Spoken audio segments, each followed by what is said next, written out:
To accept this call, press 0. To refuse this call, hang up or press 1. To prevent calls from this facility, press...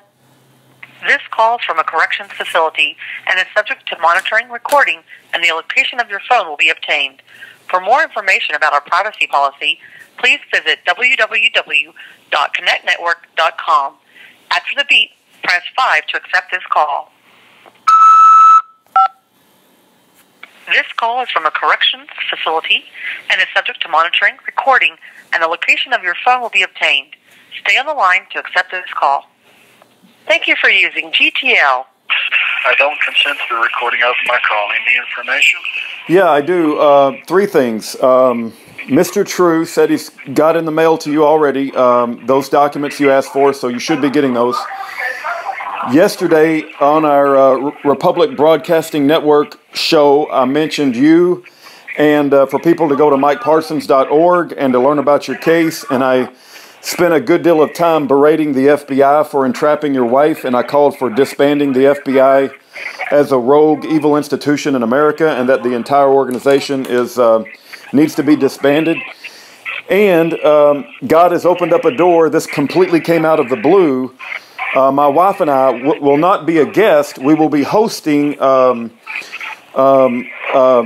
Power Hour tomorrow for 2 hours. We'll be actually hosting the show, and we'll be talking about American political prisoners. So thank God for Daniel Brigman giving us that opportunity, and we're going to make sure that we mention your case and your website. So that came completely out of the blue, and so that was an act of God, I believe.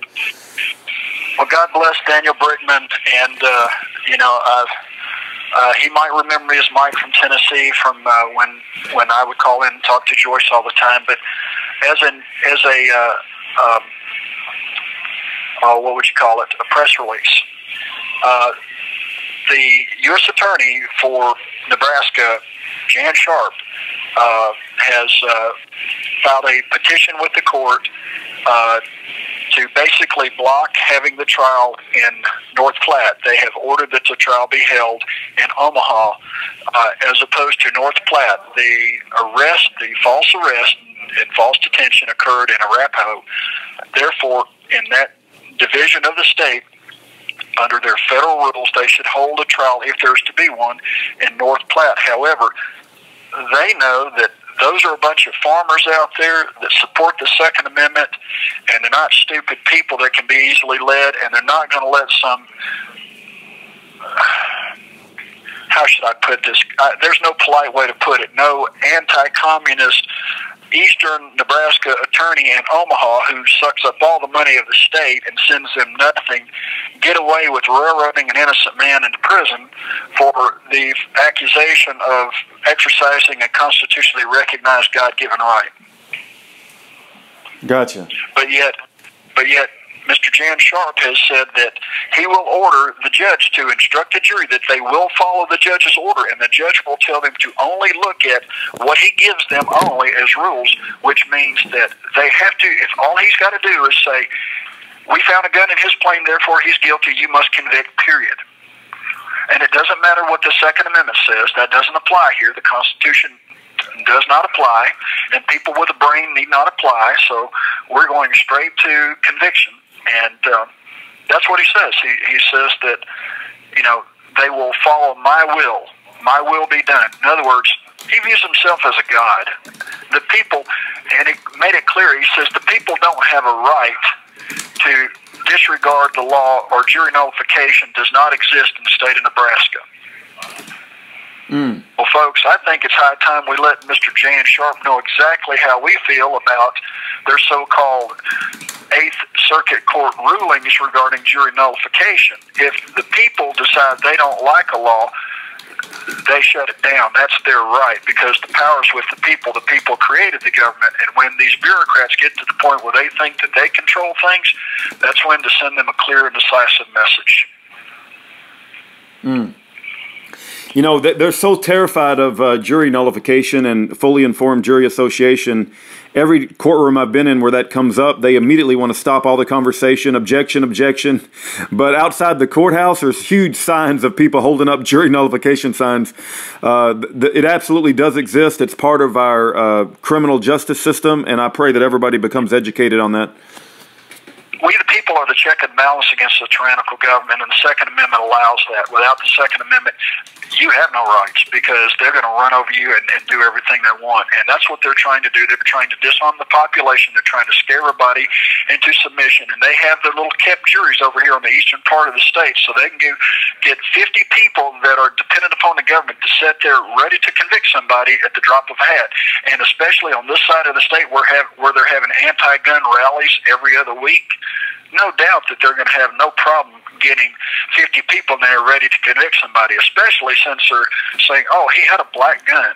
And, you know, that scares the heck out of these people. Yeah. Regardless of the fact that I don't have a felony conviction that's been overturned, and the fact is that I'm in the state of Tennessee when they claim they found this gun that was no doubt planted there. But regardless of that,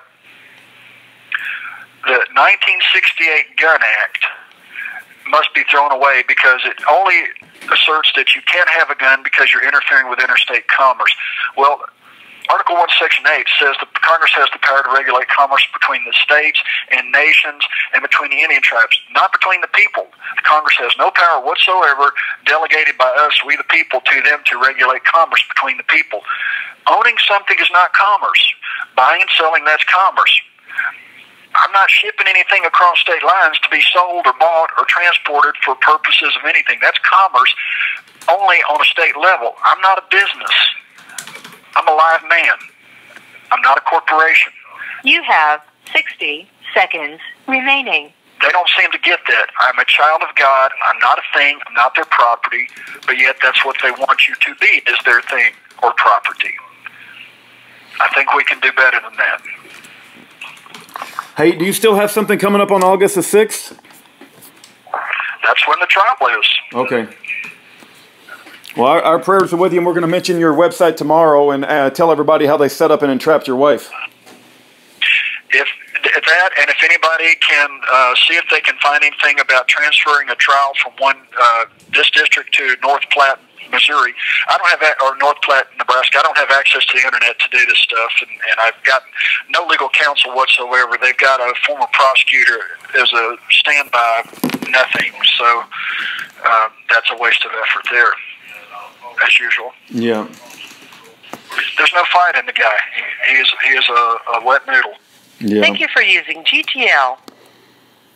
All right, that's Mike Parsons. He's got a website at mikeparsons.org. And you can read about his case there. We've also have him on Year of Jubilee. And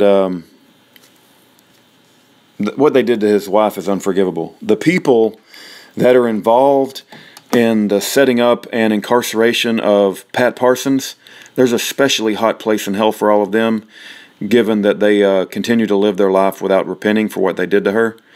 And I'll just leave it at that.